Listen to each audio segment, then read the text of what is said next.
Hello students, आपका स्वागत है। पिछली क्लास में हम समांतर श्रेणी के बारे में पढ़ चुके हैं और उसके nवें पद को किस तरीके से ज्ञात किया जाता है ये सीख चुके हैं। यदि आपने वो वीडियो नहीं देखा है तो डिस्क्रिप्शन बॉक्स में उसका लिंक दिया हुआ है, वहां से आप देख सकते हैं। आज हम देखेंगे कि समांतर श्रेणी के n पदों का योगफल किस तरीके से ज्ञात किया जाता है। एक समांतर श्रेणी है जिसमें अगर मान लीजिए प्रथम पद को हम a से प्रदर्शित करें और इसके सर्वांतर को यदि हम d से प्रदर्शित करें तो हम जानते हैं कि इसमें nवें पद का फॉर्मूला होता है Tn equal to a plus n minus 1 d। ये nवें पद के लिए फॉर्मूला है। अब आज हम देखेंगे कि इसके n पदों का योगफल क्या होता है। तो n पदों के योगफल को हम Sn से प्रदर्शित करते हैं और इसका फॉर्मूला होता है n/2 ब्रैकेट में 2a plus n minus 1 d। ये एक फॉर्मूला है जिसमें a, n और d की वैल्यू अगर आपको मालूम है तब आप उसमें n पदों की वैल्यू को निकाल सकते हैं। यहाँ सेकंड यदि मान लीजिए इसी फॉर्मूले को थोड़ा सा हम आगे देखें तो ये क्या है n/2 2a को यदि हम लिखें तो क्या लिख सकते हैं a प्लस a, ऐसा लिख सकते हैं, और प्लस n माइनस 1 d। अगर इस तरीके से हम इसे सोचें तो यहाँ देखिए क्या दिख रहा है a plus n minus 1 d दिखाई दे रहा है। तो a plus n minus 1 d का फॉर्मूला क्या है, ये किसका फॉर्मूला है, Tn यानी कि nवें पद का फॉर्मूला है। तो अब देखिए ये फॉर्मूला आप इस तरीके से भी लिख सकते हैं n/2 a प्लस nवां पद को या तो आप Tn से प्रदर्शित करें या तो इसे हम l से भी प्रदर्शित करते हैं, तो a प्लस l। तो ये भी Sn के लिए फॉर्मूले हैं। तो ये दो फॉर्मूले होते हैं। क्वेश्चन के अनुसार आपको अगर मान लीजिए प्रथम पद, अंतिम पद और पदों की संख्या ये यदि मालूम होगा तब डायरेक्ट आप Sn equal to n/2 a plus l इस फॉर्मूले में वैल्यू रखेंगे और सॉल्व करेंगे। और यदि मान लीजिए किसी क्वेश्चन में आपको a, n और d अगर दिया हुआ है तो वहां पर आपको Sn equal to n/2 2a plus n minus 1 d इस फॉर्मूले का यूज करना है। तो क्वेश्चन के अनुसार आपको चूज करना है कि आप कौन से फॉर्मूले में वैल्यू रखेंगे और आंसर फाइंड करेंगे। हम यहाँ एक क्वेश्चन देखते हैं। समांतर श्रेणी 5, 1, ऋण 3 और इस तरीके से इसके क्या कहता है 17 पदों का योगफल क्या होगा ज्ञात कीजिए कहता है। तो यहाँ देखिए अगर हम इस श्रेणी को देख रहे हैं तो आपको क्या क्या चीजें यहाँ से पता चल रहा है। सबसे पहले तो हम यहाँ से निकालेंगे प्रथम पद। तो यहाँ हमें दिखाई दे रहा है प्रथम पद a की वैल्यू कितना है 5 है। फिर हम निकालते हैं यहाँ से सर्वांतर। तो सर्वांतर d की वैल्यू हम जानते हैं कि अगर आपको सर्वांतर निकालना है तो दूसरे पद में से पहले पद को माइनस कर देते हैं, या यहाँ पे हम देखिए क्या करेंगे 1 में से माइनस करेंगे 5 को, तो हमें सर्वांतर की वैल्यू मिलती है -4। ठीक है। अब उसके बाद और क्या चीज हमें पता चल रहा है, क्वेश्चन में कहता है 17 पदों का योगफल ज्ञात कीजिए, मतलब पदों की संख्या जो है वो 17 है, ये हमें पता चला। तो पदों की संख्या जिसको कि हम n से प्रदर्शित करते हैं इसकी वैल्यू हमको यहाँ पर 17 दिया है। योगफल ज्ञात कीजिए कहता है, यानी आपको Sn की वैल्यू क्वेश्चन में पूछ रहा है। तो Sn के लिए फॉर्मूला कौन सा लगाएंगे, अभी हमने दो फॉर्मूला देखे। तो यहाँ पे देखिए क्या क्या चीज मालूम है आपको, a मालूम है, d मालूम है और n मालूम है। यानी जो हमने दो फॉर्मूले पढ़े हुए थे, फर्स्ट क्या था Sn equal to n/2 2a plus n minus 1 d, ये फर्स्ट था। और सेकंड था Sn equal to n/2 a plus last term जिसको कि हम l से प्रदर्शित करते, ये सेकंड था। तो अब हमें सोचना है कि इसमें से हम कौन सा फॉर्मूला लगाना चाहिए। तो यहाँ देखिए a और d ये दोनों चीजें मालूम है और n भी मालूम है। तो अगर हम फर्स्ट वाला फॉर्मूला लगाते हैं तो ये आराम से हो जाएगा। तो हम यहाँ फॉर्मूला लें Sn equal to n/2 2a plus n minus 1 d। अगर इसी क्वेश्चन में वो लास्ट टर्म दिया होता, आखिरी पद दिया होता, तब हम सेकंड वाला फॉर्मूला लगाए होते। तो यहाँ वैल्यू रखें n की वैल्यू क्या दिखाई दे रहा है 17/2 2 गुणा a का मान। तो a का मान देखिए कितना है 5 धन n ऋण 1, तो n का मान 17 ऋण 1 कोष्टक बंद, और d की वैल्यू, तो d की वैल्यू ऋण 4 दिया है, तो जहां भी ऋण का निशान होता है ब्रैकेट यूज करना है, ये चीज ध्यान रखेंगे। तो ये क्या हो गया 17/2, अंदर इसको सॉल्व करें तो 5 दूनी 10 धन 17 में से 1 चला गया 16 गुणा ऋण 4, ये हो चुका बराबर 17/2 10 16 चौक 64 होता है, लेकिन यहाँ पे प्लस और माइनस का मल्टीप्लीकेशन होगा तो माइनस हो जाएगा और ये 64 हो गया। तो SN का मान हो रहा है 17/2 और ब्रैकेट में देखिए क्या बच रहा है 10 ऋण 64 है, तो 10 ऋण 64 यानी ऋण 54, ये बचा। अब काट सकते हैं इसको, 2 एकम 2 और यहाँ से ये हो जाएगा 27, तो वैल्यू क्या आ रही है 17 गुणा ऋण 27। तो इसका हम मल्टीप्लाई करें तो देखते हैं कितना आएगा। तो SN या S17 जिसको लिखते हैं इसकी वैल्यू आ रहा है 459। तो इस तरीके से हमको यहाँ पर 17 पदों का योगफल ज्ञात करना था, तो हम यहाँ पर n/2 2a + n-1d का फॉर्मूला लगाए हैं और इस तरीके सॉल्व कर सकते हैं। हम यहाँ एक और क्वेश्चन लेते हैं। हमें श्रेणी दिया गया है n² + 1/n n n² - 1/n और इस तरीके से इसके 20 पदों का योगफल ज्ञात कीजिए। तो इस श्रेणी को देख करके सबसे पहले हम ज्ञात करेंगे कि इसका प्रथम पद क्या है। तो प्रथम पद क्या दिखाई दे रहा है n² + 1/n। सेकंड हमें निकालना है सर्वांतर, तो सर्वांतर जिसको कि d से प्रदर्शित किया जाता है, तो d की वैल्यू कैसे निकालते हैं, सेकंड में से आपको फर्स्ट वाले पद को माइनस करना होता है। तो इसका दूसरा पद कौन है n, इसमें हम माइनस करने वाले हैं n² + 1/n को। तो आप इस तरीके से बटे वाली संख्याओं को घटाना जानते हैं, n था यानी आप उसे n/1 लिख सकते थे। तो यहाँ देखिए कैसे घटाएंगे, दोनों का लघुत्तम हो गया n और n का 1 से भाग देंगे, n बार जाएगा और ये ऊपर मल्टीप्लाई होकर के n² माइनस n का n से भाग देंगे, 1 आया, उसे हम यदि यहाँ गुणा करते हैं तो ये हो जाएगा n² + 1। तो यहाँ पे ध्यान रखना है ब्रैकेट के बाहर माइनस होता है, तब हमको यहाँ ब्रैकेट यूज करना पड़ता है। n² माइनस n² - 1, ठीक है।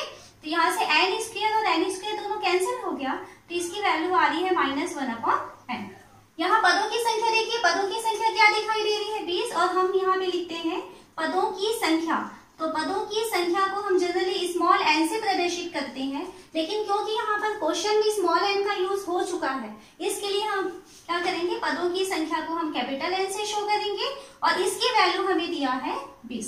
तो n की वैल्यू 20 हो चुका है। यहाँ सर्वांतर जो है वो -1/a हो चुका है और प्रथम पद a की वैल्यू n² + 1/n हो चुका है। फॉर्मूला लिखते हैं हम पदों का योगफल, तो n पदों के योगफल का फॉर्मूला होता है n/2 2a + n-1d, ये फॉर्मूला है।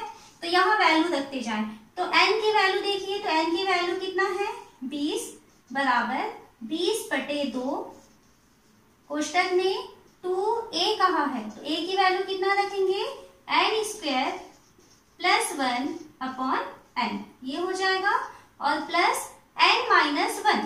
तो n की वैल्यू हमें क्वेश्चन में दिया है 20 ऋण 1 गुणा d का मान दिया है -1/n। अभी हम निकाले हैं d की वैल्यू को -1/n। तो ये सारी वैल्यूज रखे। तो अब देखिए ये क्या हो सकता है, यहाँ से बाहर से 2 कटेगा किसके साथ 20 से, तो अब बाहर हमको वैल्यू कितनी मिलती है 10। तो कोष्टक के बाहर s 20 की वैल्यू हमको मिल रहा है 10। कोष्टक के अंदर हम चले तो यहाँ देखिए 2 का गुणा हम n² + 1 से करेंगे, तो ये हो जाएगा 2 n की घात 2 धन 2/n, ये आ जाएगा। और ये जो है 20 में 1 माइनस हो गया, तो कितना हो जाएगा ये 19, और ये प्लस और माइनस का साइन, तो प्लस और माइनस का जो हमको मल्टीप्लीकेशन है क्या जानते हैं, धन और ऋण का गुणा ऋण होता है, तो ये ऋण 19 गुणा 1/n, तो ऋण 19/n, ये वैल्यू मिल चुका है। तो s 20 बराबर 10, कोष्टक के अंदर देखिए दोनों के हर समान है, तो दोनों के हर समान है तो हम एक साथ लिख सकते हैं n, दोनों का लघुत्तम सेम आ जाएगा। अब उसके ऊपर वाली वैल्यू हो जाएगी 2n की घात 2 धन 2 ऋण 19, 10 कोष्टक में 2n की घात 2 ऋण 19 धन 2, तो कितना हो जाएगा ये ऋण 17/n। तो यहाँ पर जो s 20 यानी 20 पदों का योगफल ज्ञात करने कहा था, तो 20 पदों का योगफल होगा 10 और कोष्टक में 2n की घात 2 ऋण 17/n। ये हमारा आंसर है।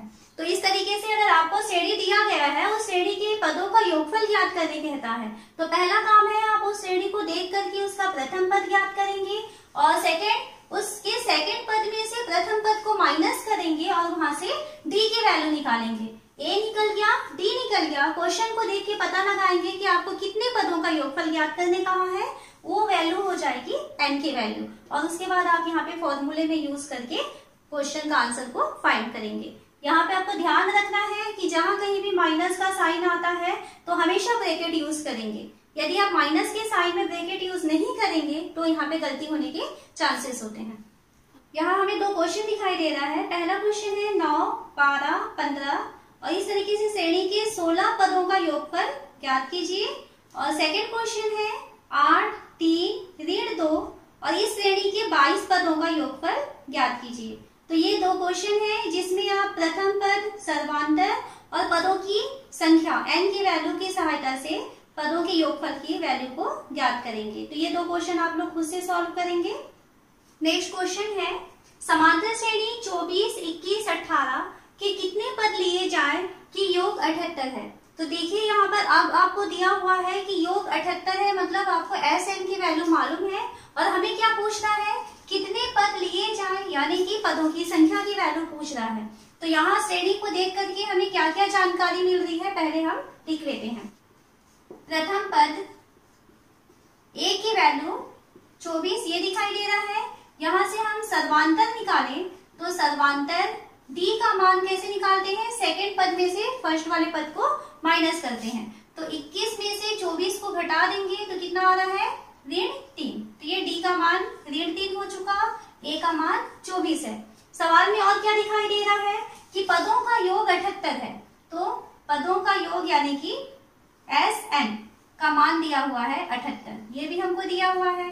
कितने पद है कहता है, तो हम मान लेते हैं कि जो पदों की संख्या है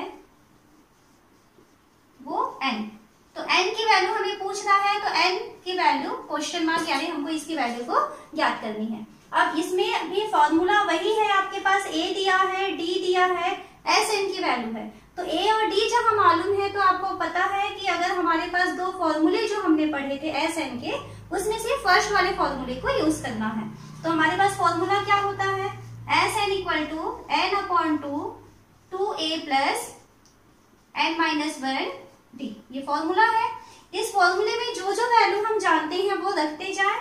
Sn की वैल्यू, तो Sn की वैल्यू कितना दिख रहा है हमें 78 बराबर n/2, तो n की वैल्यू अभी नहीं मालूम है तो n रहने दें, n/2 2a, तो 2 इंटू a की वैल्यू, तो a की वैल्यू कितना है 24, n-1, तो n की वैल्यू नहीं मालूम है तो n-1 दे देते हैं। और d का मान दिया है -3, यानी कि आप ब्रैकेट यूज करेंगे -3। सारी वैल्यूज रखते गए। तो ये देखिए यहाँ पे सभी में कोष्टक के बाहर में बटे में 2 दिखाई दे रहा है, तो अगर हम इसे पक्षांतर करना चाहें तो ये क्या हो जाएगा, 78 के साथ में गुणा हो जाएगा, 78 गुणा 2 बराबर n ब्रैकेट में 24 गुणा 2 कितना हो गया ये 48 धन, यहाँ हम कोष्टक हटाएं तो यहाँ देखिए इसमें -3 है, ये -3 इस प्लस के साथ मल्टीप्लाई हो जाएगा तो इसको बना देगा माइनस। तो 3 का गुणा n से होगा तो 3n और 3 का गुणा 1 से होगा तो ये हो गया धन 3। तो यहाँ 78 गुणा 2 कितना हो गया ये 156 बराबर कोष्टक के बाहर है n और ब्रैकेट के अंदर देखिए तो ब्रैकेट के अंदर है 48 धन 3, तो 48 और 3 जुड़ जाएगा, कितना हो जाएगा ये 51 ऋण 3n। तो इसको हम इस तरीके से लिख लेते हैं। अब यहाँ से हम कोष्टक हटाएं तो क्या मिलेगा देखिए, तो 156 बराबर 51n ऋण 3n की घात 2। ये वर्ग समीकरण के रूप में बदल रहा है। तो एक काम करते हैं, इधर की सारी संख्याओं को हम लेफ्ट साइड में पक्षांतर कर लेते हैं। तो ऋण 3n की घात 2 इधर बराबर को बात करके आएगा तो धन 3n की घात 2 हो गया। धन 51n है, पक्षांतर होगा तो ऋण 51n हो जाएगा और यहाँ पर 156 पहले से है इक्वल टू 0। ये वर्ग समीकरण में बदल चुका है। अब हमारे पास वर्ग समीकरण को सॉल्व करने की विधियां हैं। हम चाहे तो इसको मध्य पद को दो भागों में तोड़ के सॉल्व कर सकते हैं, या तो जो हमारे पास फॉर्मूला मेथड होता है, श्रीधराचार्य फॉर्मूला जो है, वहां से भी हम इसको सॉल्व कर सकते हैं। तो अगर मान लीजिए हम इसको मध्य पद को दो भागों में तोड़ करके सॉल्व करना चाहते हैं, तो कैसे मध्य पद को तोड़ा जाता है सीख चुके हैं हम पुराने वीडियो में कि 156 और 3 यानी शुरू वाले और आखिरी वाले पद को गुणा करेंगे और देखते हैं कि क्या आता है। 468 ये आया। इसका चिन्ह देखते हैं कैसा चिन्ह आया हुआ है, ये प्लस का साइन आया है। तो अब आपको बीच वाली संख्या यानी 51 को ऐसे दो भागों में बांटना है कि जोड़ने से तो 51 मिलना चाहिए, लेकिन गुणा करने से 468 मिलना चाहिए। 39 और 12। तो ये संख्याएं किस तरीके से ज्ञात करते हैं, हम वर्ग समीकरण वाला जो टॉपिक था उसमें बहुत अच्छे से सीख चुके हैं। गुणनखंड मेथड को किस तरीके से हम ये संख्याएं ज्ञात की जाती हैं। तो यहाँ देखिए ये हो जाएगा 3n की घात 2 ऋण हमारे पास संख्याएं मिल रही है 39 और 12। तो ये हो जाएगा 39 धन 12 n धन 156 बराबर 0। ब्रैकेट ओपन करें तो इसकी वैल्यू हो जाएगी 3n की घात 2 ऋण 39n ऋण 12n धन 156 बराबर 0। दोनों की जोड़ी बनाए तो देखते हैं पहली जोड़ी से क्या कॉमन निकलेगा। तो पहली जोड़ी से 3 बाहर निकल सकता है और n भी बाहर निकल सकता है। तो अब क्या बचा इसके पास n ऋण, क्योंकि यहाँ से 3 हम बाहर निकाल चुके हैं तो भाग दे के बाहर निकाल रहे हैं, तो ये हो जाएगा 13, क्योंकि n निकल चुका है तो सिर्फ 13 रहेगा। फिर माइनस का साइन है। दूसरी जोड़ी से देखते हैं कि क्या कॉमन ले सकते हैं। तो यहाँ से कॉमन निकल रहा है 12, अंदर में बचेगा n ऋण 13 बराबर 0। दोनों ही के पास n ऋण 13 आया हुआ है, तो हम क्या लिखेंगे n ऋण 13 को कॉमन निकाल लेंगे। अब दूसरे ब्रैकेट में क्या बच जाएगा 3n ऋण 12 बराबर 0। यहाँ दोनों का गुणा शून्य के बराबर हो रहा है, तो या तो n ऋण 13 यानी पहले पद का मान शून्य होगा, या 3n ऋण 12 का मान शून्य के बराबर होगा। तो n ऋण 13 का मान शून्य है तो n का मान क्या हो जाएगा 13, पक्षांतर करेंगे तो, और 3n ऋण 12 का मान यदि शून्य हो जाएगा तो 3n का मान 12 और n का मान हो जाएगा 12/3, यानी कितना मिल गया हमको 4। तो यहाँ देखिए n की दो वैल्यूज आ रही है 13 और 4। तो इस श्रेणी में 13 पदों का योगफल भी 78 होगा और 4 पदों का योगफल भी यदि लिया जाए तो भी वो 78 हो जाएगा। तो हमारे पास पदों की संख्या ज्ञात हो गई है। एक क्वेश्चन है, समांतर श्रेणी 17, 15, 13 के कितने पदों का योगफल 72 होगा। तो ये क्वेश्चन आप लोग सॉल्व करेंगे और देखेंगे इसका आंसर क्या आता है। अगला क्वेश्चन हम देखते हैं, क्या दिया हुआ है 1 से 100 तक सभी प्राकृत संख्याओं का योगफल ज्ञात कीजिए जो 3 के गुणज है। तो 1 से 100 के बीच की प्राकृत संख्याएं क्या क्या होती है 1, 2, 3, 4, इस तरीके से कहाँ तक कह रहा है वो 100 तक। साथ ही साथ में वो कैसा होना चाहिए संख्या 3 के गुणज होना चाहिए, यानी 3 के पहाड़ा में आना चाहिए, या मान सकते हैं जो 3 से भाग जा सकती है। तो हम यहाँ लिखेंगे 3 की गुणज संख्या। तो 3 की गुणज संख्या क्या क्या होगी, पहली गुणज संख्या 3, 3 के बाद 6, 9 और इस तरीके से 100 से पहले 99 ऐसी संख्या है जो 3 से भाग जा सकती है। अब हमको श्रेणी मिल चुका है, हमें क्या कह रहा है क्वेश्चन में, आप इस श्रेणी का योगफल ज्ञात कीजिए। तो अब देखिए इस श्रेणी को देख करके हमें क्या क्या जानकारी मिल रही है। तो सबसे पहले तो हमें यहाँ पता करना है कि प्रथम पद क्या है। प्रथम पद a का मान 3 दिखाई दिया, तो a का मान 3 हो गया। सेकंड निकालना है सर्वांतर। तो क्वेश्चन को देख करके सर्वांतर कैसे पता करते हैं, सेकंड वाले पद में से आप पहले वाले पद को माइनस कर देंगे। तो सर्वांतर d इक्वल टू दूसरा पद कौन है 6, 6 में से 3 को माइनस करेंगे तो कितना आएगा 3। तो d का मान 3 है, a का मान भी 3 मिल चुका है। इसमें और दिखाई दे रहा है हमको आखिरी वाला पद, यानी कि लास्ट टर्म जिसको कि हम tn से शो करते हैं। तो tn का मान दिखाई दे रहा है 99। यहाँ पर इस श्रेणी में कितने पद है वो हमें नहीं मालूम है, तो हम यहाँ लिखेंगे पदों की संख्या। पदों की संख्या n की वैल्यू ज्ञात नहीं है तो क्वेश्चन मार्क लगाएंगे, और क्या ज्ञात करने कहा है हमें, इसमें योगफल ज्ञात करने कहा है, यानी कि हमको एस एन की वैल्यू ज्ञात करनी है। तो ये दो चीजें हमको ज्ञात करनी है। तो पदों की संख्या कैसे ज्ञात करेंगे, तो हमको दिया हुआ है यहाँ पर टी एन की वैल्यू 99 दिया है। तो हमें मालूम है टी एन का formula a plus n minus 1 d. तो इस फॉर्मूले में जो जो वैल्यू पता है वो रखते जाते हैं। टी एन का मान है 99 बराबर ए का मान कितना दिखाई दे रहा है 3 धन n ऋण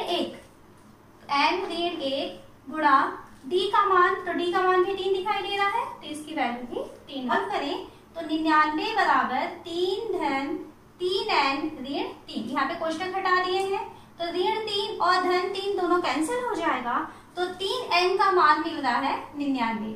तो 3n का मान 99 है, तो n का मान क्या हो जाएगा 99/3, यानी कि हमको n का मान मिल चुका है 33। इस श्रेणी में 33 पद है। अब हमें क्या कहता है कि इसका योगफल ज्ञात करना है। तो योगफल के लिए फॉर्मूला है एस एन बराबर, देखिए यहाँ पे दो फॉर्मूले जो हम पढ़े हुए थे, एक तो था n/2 और 2a धन n ऋण 1t, है ना, ये एक फॉर्मूला था, और सेकेंड था n/2 a धन l। तो क्योंकि यहाँ पे क्वेश्चन में आपको l की वैल्यू मालूम है, आखिरी पर जान रहे हैं आप, तो जो सेकेंड फॉर्मूला है अगर उसको यूज करेंगे तो आपका क्वेश्चन बहुत आसानी से बनेगा, मतलब कम कैलकुलेशन की जरूरत पड़ेगी। तो हम सेकेंड फॉर्मूला लेते हैं n/2 a धन l। क्या क्या वैल्यू मिला हमको, एस एन बराबर n का मान अब हमको मिल चुका है, कितना है 33/2, कोष्टक में a का मान, तो प्रथम पद दिखाई दे रहा है 3 धन l, यानी अंतिम पद का मान कितना है 99 बराबर 33/2 गुणा 99 धन 3 कितना हो जाएगा 102, भाग दे 2 एकम 2 और ये 5 और 1, तो हमको मिल रहा है एस एन का मान 33 गुणा 51 बराबर 1683। तो इस तरीके से आप क्या कर सकते हैं कि आपको कहा था 3 की गुणज संख्या है, तो ध्यान रखना है 3 की गुणज संख्या यानी ऐसी संख्याएं जो 3 से भाग जाती हैं और कहाँ पे खत्म होती है, कह रहा था वो 100 पे। तो 100 से कम वाली जो गुणज संख्या थी वो थी 99। यहाँ कुछ क्वेश्चन दिखाई दे रहे हैं जिसे आप सॉल्व करेंगे। पहला क्वेश्चन है 0 और 50 के बीच विषम संख्याओं का योग ज्ञात कीजिए। तो इस क्वेश्चन को सॉल्व करने के लिए सबसे पहले आप ये देखेंगे कि 0 और 50 के बीच कौन कौन सी विषम संख्याएं हैं। जैसे पहली संख्या आपकी 1 है, 1 के बाद 3, फिर 5, 7 और 50 के पहले जो विषम संख्या है वो है 49। तो आप ये इस क्वेश्चन को सॉल्व करके देख सकते हैं। सेकेंड क्वेश्चन हमें दिखाई दे रहा है 100 और 200 के बीच की विषम संख्याओं का योगफल ज्ञात कीजिए। तो ये दो क्वेश्चन स्टूडेंट खुद सॉल्व करेंगे और वैल्यूज निकालेंगे। यदि आपको ये वीडियो अच्छा लगा तो प्लीज मेरे चैनल को आप सब्सक्राइब कीजिए और बेल आइकॉन के बटन को दबाइए, जिससे कि आगे आने वाले वीडियो आपको टाइम पर मिल पाए, और साथ ही साथ आप अपने दोस्तों को भी ये वीडियो शेयर कीजिएगा।